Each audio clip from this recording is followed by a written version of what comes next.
الحمد لله نحمده ونستعينه ونستغفره ونؤمن به ونتوكل عليه ونعوذ بالله من شرور أنفسنا ومن سيئات أعمالنا من يهده الله فلا مضل له ومن يضلله فلا هادي له ونشهد أن لا إله إلا الله وحده لا شريك له ونشهد أن سيدنا مولانا محمدا عبده ورسوله المبعوث إلى كافة الناس بشيرا ونذيرا وداعيا إلى الله بإذنه وسراجا منيرا وصلى الله تعالى عليه وعلى آله وصحبه أجمعين۔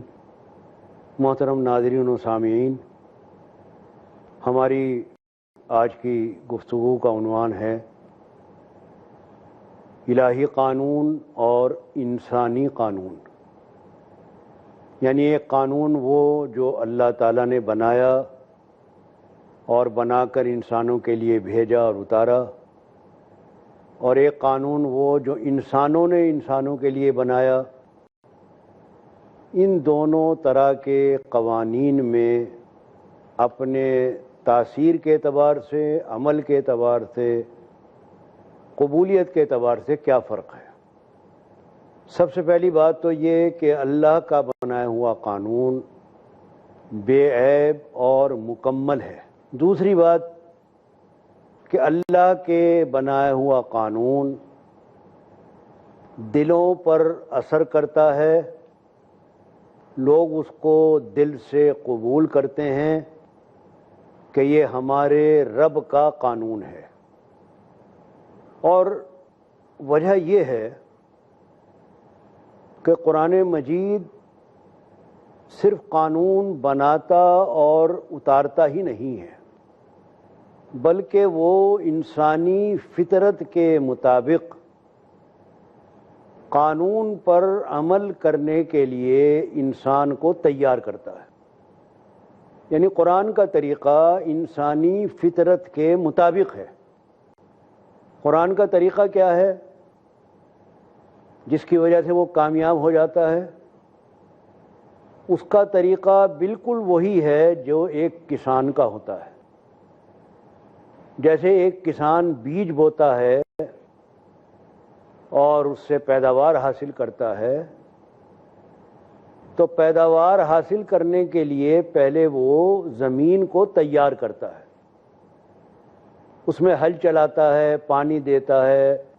جب زمین نرم ہو جاتی ہے اور وہ بیج کو قبول کرنے کے لیے تیار ہو جاتی ہے، تو اس تیار زمین میں وہ بیج ڈالتا ہے اور پھر بیج کی آبیاری کرتا ہے۔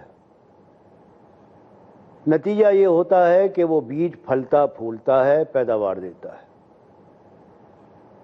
اگر زمین تیار نہ ہو تو بیج کتنا بھی اچھی کوالٹی کا کیوں نہ ہو، بغیر زمین کی تیاری کے لیے اگر کسان بیج ڈالے گا تو کبھی پیداوار نہیں حاصل کر سکتا۔ بالکل یہی طریقہ قرآن اختیار کرتا ہے۔ وہ جانتا ہے کہ انسان کی فطرت کیا ہے، کس طرح وہ دل سے کسی بات کو مانتا اور قبول کرتا ہے۔ پہلے وہ دلوں کی زمین میں ہل چلاتا ہے، دلوں کو نرم کرتا ہے، اس میں یہ احساس پیدا کرتا ہے کہ تجھے اپنے رب کی بات ماننی چاہیے۔ جب دلوں کی زمین تیار ہو جاتی ہے تو پھر وہ اس میں بیج ڈال دیتا ہے قانون کا۔ وہ دل کی زمین جو تیار شدہ ہے قانون کے بیج کو قبول کر لیتی ہے اور پیداوار ہو جاتی ہے، قانون پر عمل ہو جاتا ہے۔ اب میں آپ کو ایک مثال دیتا ہوں۔ مثال یہ ہے کہ آپ جانتے ہیں کہ قرآن مجید میں شراب کو حرام قرار دیا گیا ہے۔ عرب کے معاشرے میں شراب بہت عام تھی، اتنے رسیا تھے لوگ شراب کے کہ پورا سماج شراب میں ڈوبا ہوا تھا۔ اور اس کو کوئی عیب نہیں سمجھا جاتا تھا۔ اس دختر رز سے، انگور کی بیٹی سے اتنا پیار تھا عربوں کو کہ تقریباً 70 نام عربی ادب میں شراب کے لیے ملتے ہیں، جس سے پتہ لگتا ہے کہ یہ لوگ شراب کو کن کن طریقے سے پکارتے تھے۔ عام طور پر اس کو خمر کہا جاتا تھا۔ خمر کے معنی ہیں جو کسی چیز کو چھپا لے۔ شراب عقل کو چھپا لیتی ہے، اس لیے اس کا نام خمر رکھا تھا۔ شراب کے بے حد رسیہ تھے، ان سے شراب چھڑانا آسان نہ تھا۔ قرآن نے پہلے ان کی دلوں کی زمین کو تیار کیا، پہلے انہیں متوجہ کیا کہ شراب بہت بری چیز ہے، اچھی چیز نہیں ہے۔ ایک طرح سے ماحول بنایا جس سے شراب کے خلاف ایک نفرت سی پیدا ہونے لگے۔ جب یہ ماحول بن گیا تو اگلا حکم دیا کہ نماز کے وقت میں شراب مت پیا کرو۔ لا تقربوا الصلاۃ وانتم سکارا، نماز کے قریب مت جاؤ اس حالت میں کہ تم نشے میں ہو۔ اب ذرا مثال سن لیجئے امریکہ کی، جو بہت پرانی نہیں ہے۔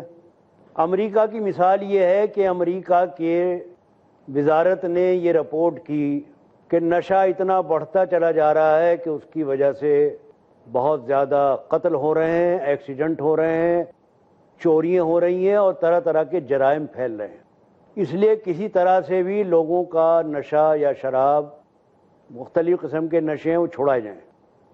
چونکہ امریکہ میں ڈیموکریسی ہے، لوگوں کی مرضی کے خلاف کوئی قانون نہیں بنتا، اس لیے بہت اونچے پیمانے پر شراب کے خلاف پروپیگنڈا کیا گیا اور بہت بڑی رقم اس کے لیے خرچ کی گئی کہ لوگوں کو نشے کی برائیوں سے آگاہ کیا جائے۔ فلموں کے ذریعے، اشتہاروں کے ذریعے مختلف ذرائع استعمال کیے گئے کہ لوگوں کا ذہن بن جائے کہ وہ نشے اور شراب کو برا سمجھنے لگے۔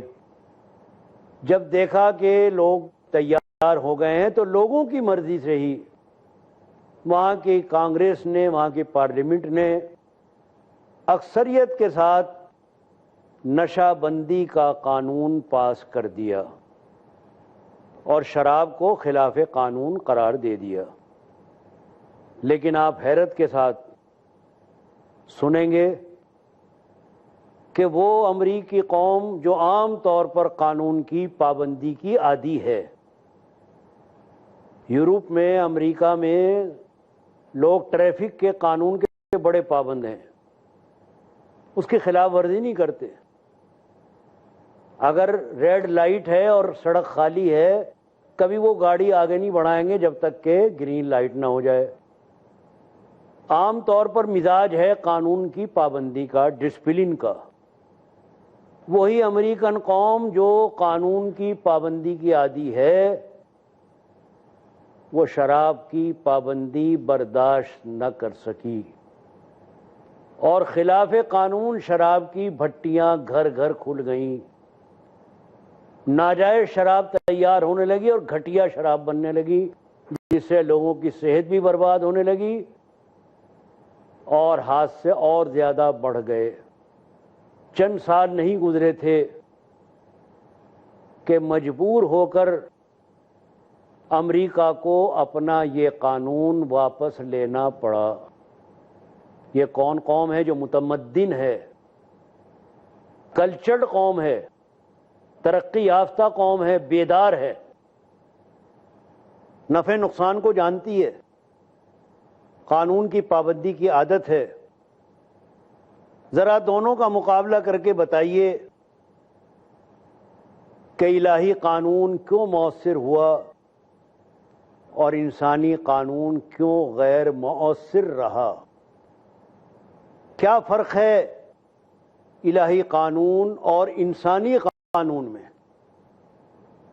یہ قابل غور بات ہے۔ آج کی دنیا کے لیے جو مختلف پہلوؤں پر غور و فکر کرتی رہتی ہے، اسے اس پہلو پر بھی توجہ دینی چاہیے کہ ایک قوم کیوں الہی قانون کی پابند رہی اور ہے، اور ایک متمدن قوم جو نفع نقصان سے واقف ہے کیوں قانون کی پابند نہیں رہ سکی۔ آخر الہی قانون اور انسانی قانون میں کیا فرق ہے؟ فرق ہے کہ الہی قانون دلوں میں اترتا ہے۔ دونوں قوانین میں کیا فرق ہے؟ الہی قانون دلوں میں اترتا ہے، دلوں میں جگہ بناتا ہے۔ انسانی قانون دلوں سے اوپر اوپر کو گزر جاتا ہے، وہ مؤثر نہیں ہوتا، الہی قانون مؤثر ہوتا ہے۔ اس لیے اگر ہم یہ کہیں کہ جس طرح شراب کے معاملے میں الہی قانون مؤثر رہا، اگر زندگی کے دیگر معاملات میں بھی الہی قانون کو آزمایا جائے جیسا کہ پہلے آزمایا جا چکا ہے، تو ہمیں یقیناً کامیابی ملے گی اور ہمارے مسائل حل ہوں گے۔ اسلام مسائل کا حل ہے، توجہ چاہتا ہے آپ کے طرف سے، توجہ چاہتا ہے کیوں آخر اس پر غور نہ کیا جائے۔ میں ایک بات عرض کرتا ہوں آپ سے، اور بڑی درد مندی کے ساتھ عرض کرتا ہوں۔ اگر ایک شخص بیمار ہے اور اس کی بیماری کی دوا کسی ڈاکٹر کے پاس ہے، چاہے وہ ڈاکٹر جرمن کا ہو، چاہے عرب کا ہو، چاہے امریکن ہو، چاہے اس ڈاکٹر کا مذہب اور دھرم کچھ بھی ہو، بیمار یہ کہے گا کہ بھائی دوا جو اس کے پاس ہے وہ لے کر آؤ۔ وہ یہ نہیں کہے گا صاحب میں جرمن کے ڈاکٹر سے نہیں لینے کا، میں تو امریکن ڈاکٹر سے لوں گا، میں امریکن کے ڈاکٹر سے نہیں لوں گا، میں تو عرب کے ڈاکٹر سے لوں گا، میں فلاں مذہب کے ڈاکٹر سے نہیں لینے کا، میں تو فلاں مذہب کے ڈاکٹر سے لوں گا۔ بیمار کو تو شفا چاہیے۔ جب دوائے شافی اور نسخہ کیمیا سامنے ہو اور بیمار تڑپ رہا ہو تو کیا وجہ ہے کہ وہ دوا اس کو نہ دی جائے؟ آپ دنیا بھر کی دوائیں کر رہے ہیں، دنیا بھر کے علاج کر رہے ہیں، فائدہ نہیں ہو رہا ہے۔ ایک آزمودہ نسخہ آپ کے پاس ہے، آپ وہ کرنا نہیں چاہتے۔ آیا یہ بیمار کے ساتھ دوستی ہے یا دشمنی؟ تو یہ سمجھنا کہ یہ تو صاحب عرب کی بات تھی، یہ تو مسلمانوں کی بات تھی، یہ تو قرآن کی بات تھی،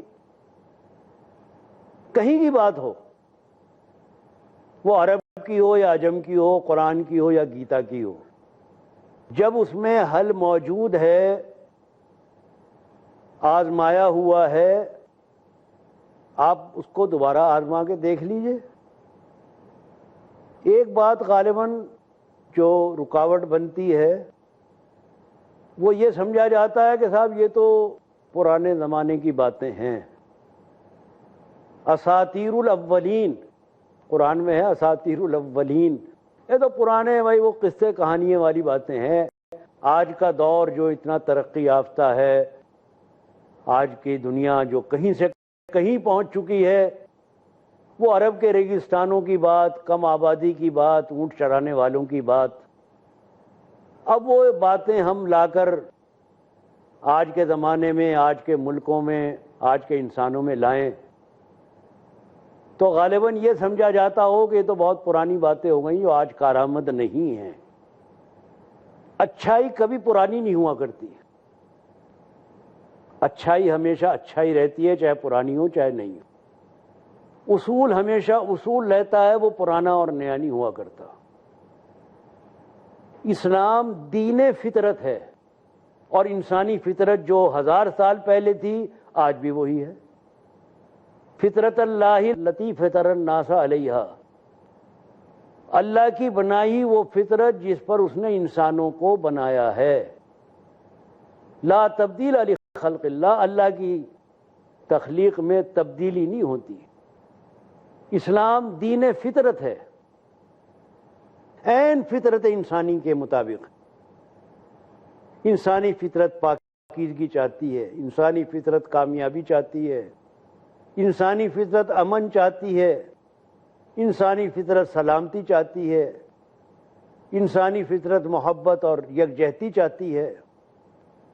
اسلام فطرت کے تقاضوں کو پورا کر رہا ہے. تو فطرت کبھی پرانی تھوڑی ہوتی ہے. انسان جو 2000 سال پہلے تھا وہ بھی منہ سے ہی کھاتا تھا، آج بھی انسان منہ سے ہی کھاتا ہے. کیا اس کا کھانے کا راستہ بدل گیا؟ ہوا میں پرندہ پروں سے پہلے بھی اڑتا تھا، آج بھی اڑتا ہے. کیا اس کی فطرت بدل گئی؟ تو اگر یہ اس طرح کے خیالات ذہنوں میں آتے ہوں تو ان کو نکال دینا چاہیے، اس لیے کہ معاملہ انسانوں کی بھلائی کا ہے، بلکہ عالم انسانیت کی بھلائی کا ہے. پورا عالم انسانیت ترس رہا ہے، تڑپ رہا ہے. کیا آپ کو اچھا لگتا ہے کہ ہمارے بھائی بے چین اور پریشان ہوں، ان کے قتل ہو رہے ہوں؟ جو ہیں وہ تو ہیں، جو نہیں ہیں وہ بھی تو بے چین ہیں، وہ بھی تو پریشان ہیں. انہی کے اوپر پریشانی نہیں ہے، سب کے اوپر پریشانی ہے. اس لیے کہ سب انسان آپس میں بھائی بھائی ہیں. تو انسانیت کو کہیں بھی تکلیف پہنچ رہی ہو، ساری انسانیت کو بے چین ہونا چاہیے. مسائل بڑھتے چلے جا رہے ہیں، بڑھتے چلے جا رہے ہیں. انسان کو حل کی تلاش ہے، حل موجود ہے، لیکن جن لوگوں کو اختیارات ہیں، جن کا اقتدار ہے، جو دنیا پر حکومت کر رہے ہیں، جن کا غلبہ ہے، وہ توجہ دینے کے لیے تیار نہیں ہے. یہ افسوس کی بات ہے. یہ ان کی انسانی ہمدردی نہیں ہے بلکہ ہمدردی کے خلاف ہے. اس لیے ہم بڑے درد کے ساتھ یہ بات کہنا چاہتے ہیں کہ اس پر غور کیا جائے، اور صرف غور ہی نہ کیا جائے بلکہ عمل کیا جائے. یہ فرق ہے الہی قانون اور انسانی قانون میں. الہی قانون فطرت کے مطابق ہے، انسانی قانون فطرت کے مطابق نہیں ہے. فطرت الہی قانون کو قبول کرتی ہے، انسانی قانون کو فطرت قبول نہیں کرتی. کتنے قانون آپ کے ہاں بنے ہوئے ہیں؟ اینٹی کرپشن کس پر عمل ہو رہا ہے؟ رشوت خلاف قانون ہے، ملاوٹ خلاف قانون ہے، فلاں چیز خلاف قانون ہے. اگر ان قوانین پر عمل ہو جائے تو سارے ملک جنت بن جائیں. کہیں فرق ہے اپنوں میں غیروں میں، اپنوں کے لیے کچھ ہے، دوسروں کے لیے کچھ ہے. تو بہرحال یہ گفتگو ہماری یہاں پر ختم ہو رہی ہے، اور ہمیں توجہ دلا رہی ہے کہ ہم اس پر صرف سنیں ہی نہیں بلکہ دھیان دیں اور غور کریں اور عمل کرنے کی کوشش کریں. وآخر دعوانا ان الحمد للہ رب العالمین.